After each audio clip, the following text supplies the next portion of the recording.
So young adults with hip pain, the key symptoms that we need to look out for and the signs are hip impingement, labral tears, and sports injuries and muscle injuries. The position of pain or impingement is when the patients flex to 90 degrees and internally rotate.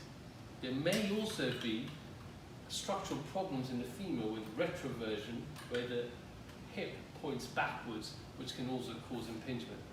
I'm going to use my registrar Chuck to show you the specific examination techniques.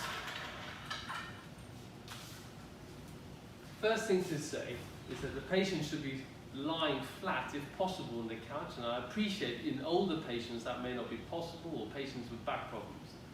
The first sensitive test to do is called a supine log roll test.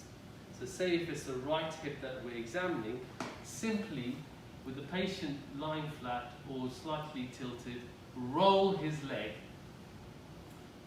internally and externally, always looking at the patient, asking him if that causes pain.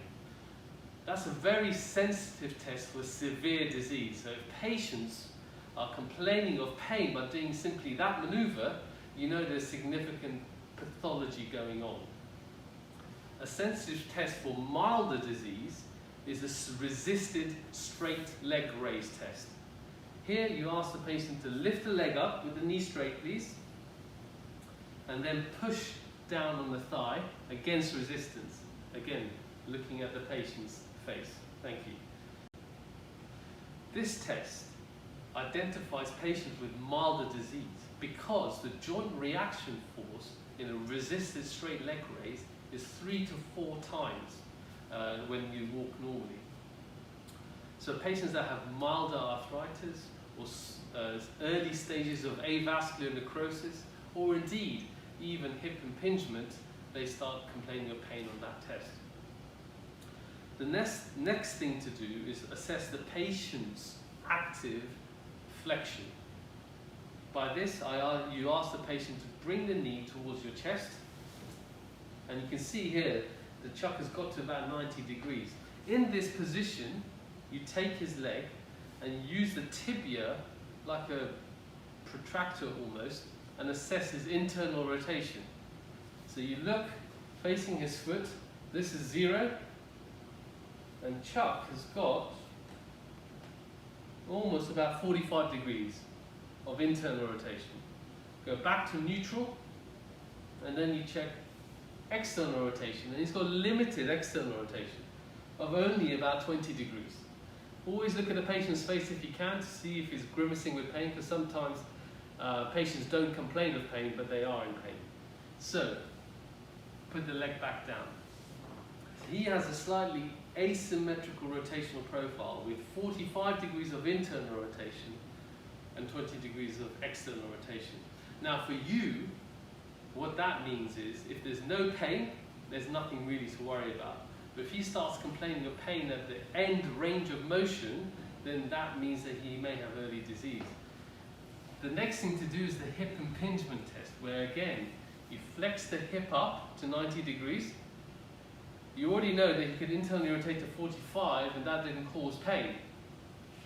However, if you didn't do adduction and internal rotation, and that causes pain, then that's a positive impingement sign. That's called the Fadir test, F-A-D-I-R. Again, that's a sensitive marker for hip impingement. The next thing to do, if the MRI scan, for example, shows that the patient has a labral tear, are provocative tests for the labrum.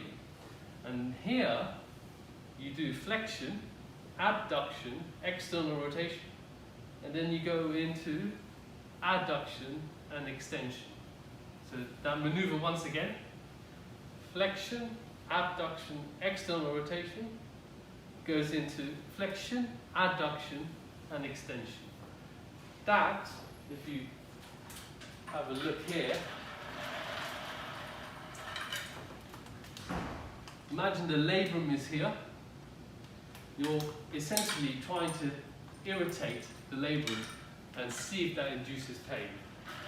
That's a labral provocative test. It's akin to the McMurray's test in the knee for a meniscal injury. The last thing to do in young adults is do the Faber test. And this involves flexing, abducting, and asking the patient to put his ankle on his knee. And then you assess the distance between the femur and the couch on the test side, i.e. the right side, and you can say, guesstimate that that's maybe about a foot, and then you do it and compare it to the other side,